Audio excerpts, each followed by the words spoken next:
Et Lyon, manifestation dans la vallée du Rhône, qui est la région la plus nucléarisée de France, avec un total de 14 réacteurs nucléaires dans cette vallée du Rhône. Nous allons retrouver sur place en direct de Montélimar Philippe Salvador. Bonsoir Philippe. Le pari en fait était aujourd'hui de réussir une chaîne humaine entre Lyon et Montélimar. Oui, et c'est certainement du jamais vu en France, Marc. Des dizaines de milliers de personnes qui se tiennent la main sur la Nationale 7, sur 230 km de la Nationale 7, dans la vallée du Rhône, la région la plus nucléarisée d'Europe.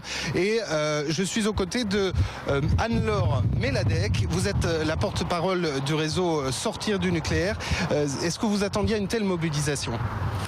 Oui, en effet, nous sommes ravis car nous attendions une mobilisation très importante aujourd'hui pour ces 1 an depuis les débuts de la catastrophe de Fukushima, et de voir que des dizaines de milliers de personnes ont déferlé dans la vallée du Rhône sur une distance équivalente à celle entre Fukushima et Tokyo aujourd'hui pour commémorer les débuts de la catastrophe. C'est vraiment une très bonne nouvelle et nous sommes ravis de cette mobilisation. Et il s'agissait aussi pour vous d'alerter les candidats à la présidentielle. Certains sont venus, d'autres non. Oui, malheureusement, le Parti socialiste n'a pas jugé utile d'être présent et l'UMP nous a répondu par son silence et par un meeting à Villepinte où le candidat Sarkozy n'a même pas eu le respect de penser aux victimes de la catastrophe. Donc effectivement, cette mobilisation était là pour interpeller les candidats aux élections présidentielles et législatives et demander une décision immédiate de sortie du nucléaire. Très bien. Décision à laquelle ont répondu notamment Eva Joly, qui s'est prononcée clairement pour une sortie du nucléaire. Était présent à ses côtés également Jean-Luc Benamias pour le MoDem, ou bien Philippe Poutou pour le parti anticapitaliste. Philippe Salvador, merci. Merci également Antoine Sarail à Montélimar donc pour cette chaîne humaine organisée aujourd'hui dans la vallée du Rhône. Manifestation contre le nucléaire au Japon. Plusieurs dizaines de milliers de personnes rassemblées dans un stade dans le nord-ouest du pays, dans la préfecture de Fukushima. Des manifestants qui demandent donc l'abandon du nucléaire et l'indemnisation de toutes les victimes par l'opérateur de la centrale. Et puis un premier anniversaire marqué également en France par une chaîne humaine contre le nucléaire. 1 an après donc Fukushima, plusieurs milliers de personnes qui ont participé à ce rassemblement entre Avignon et Lyon. Manifestation dans la vallée du Rhône. C'est la région la plus nucléarisée de France avec un total de 14 réacteurs nucléaires. Paris qui était donc cette année de constituer une chaîne humaine sur près de 235 km. Image signée Florent Bonnard. Alors que des manifestants anti-nucléaires se sont rassemblés un peu partout dans l'archipel, ici à Okuma, l'heure est au recueillement. Revêtus de combinaisons, de masques et de gants, les anciens résidents de cette commune du complexe atomique de Fukushima ont tenu une cérémonie pour une dizaine de victimes. La radioactivité explose par endroits et menace la santé des habitants.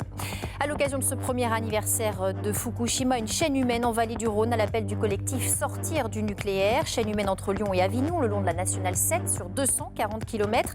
Les participants ont traversé la région la plus nucléarisée d'Europe avec 14 centrales. La candidate d'Europe Écologie Les Verts, Eva Joly, qui réclame la sortie du nucléaire, s'est jointe aux participants au niveau de Montélimar.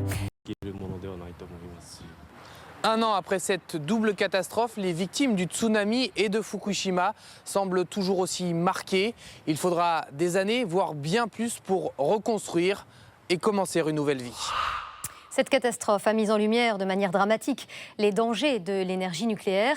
Aujourd'hui, des dizaines de milliers de personnes se sont rassemblées à Koriyama, la préfecture de Fukushima, dans le stade de la ville pour réclamer l'abandon du nucléaire. À Tokyo, 1 millier d'opposants ont marché dans les rues. L'entreprise TEPCO a renouvelé ses excuses aux victimes. Sachez enfin qu'au Japon, sur 54 réacteurs nucléaires, seuls 2 sont encore en activité.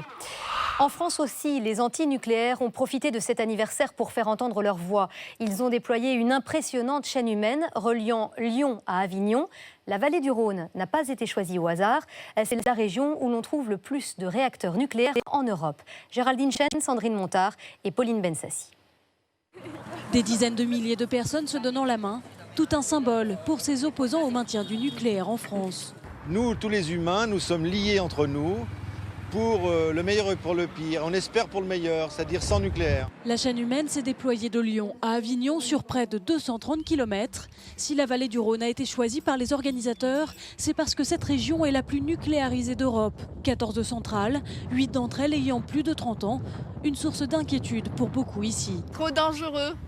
C'est sûr jusqu'au jour où ça peut péter. Ça fait peur quand on voit ce qui se passe à Fukushima. C'est terrible, les gens qui partent, qui doivent quitter leur maison.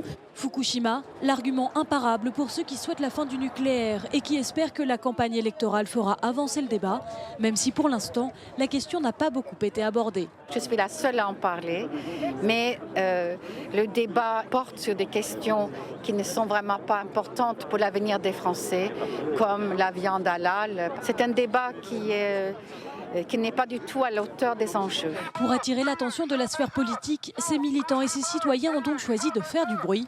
Fukushima, plus jamais ça! Car tous ici en sont convaincus, une mobilisation forte peut faire plier les gouvernements. On a vu avec l'Allemagne où il y avait une mobilisation assez importante qui fait que le gouvernement a reculé rapidement.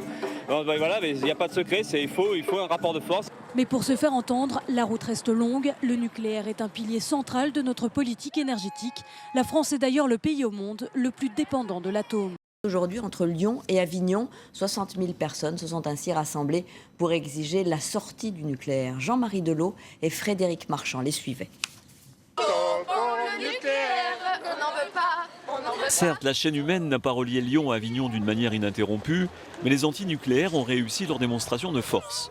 Une cinquantaine de points de ralliement, dont celui situé face à la centrale nucléaire de Cruasmès, ont nécessité une grosse organisation dans la région la plus nucléarisée de France. Je trouve que c'est ludique, c'est festif et puis on sent que les gens ont du cœur à ça et puis il y a toutes les générations et c'est rassurant. Je considère que le nucléaire est une énergie qu'on m'a imposée et on nous a imposée sans concertation depuis un trop grand nombre de décennies. On voudrait vraiment laisser à nos générations futures un modèle énergétique qui ne soit pas aussi dangereux que celui actuellement porté par le nucléaire. Des journalistes japonais sont venus filmer ce rassemblement, présenté comme un geste de solidarité un an après la catastrophe de Fukushima. Eva Joly, la candidate d'Europe Écologie Les Verts, a répondu à l'appel du réseau Sortir du nucléaire, entourée de Dominique Voynet et José Bové. C'est pour marquer notre espoir qu'avec les changements programmés de président et de gouvernement, nous allons travailler sur la sortie du nucléaire. Le candidat du NPA, Philippe Poutou, avait aussi effectué le déplacement. Les participants souhaitent voir développer les énergies renouvelables. Ils se disent prêts pour marquer les esprits, à renouveler aussi ce type d'opération.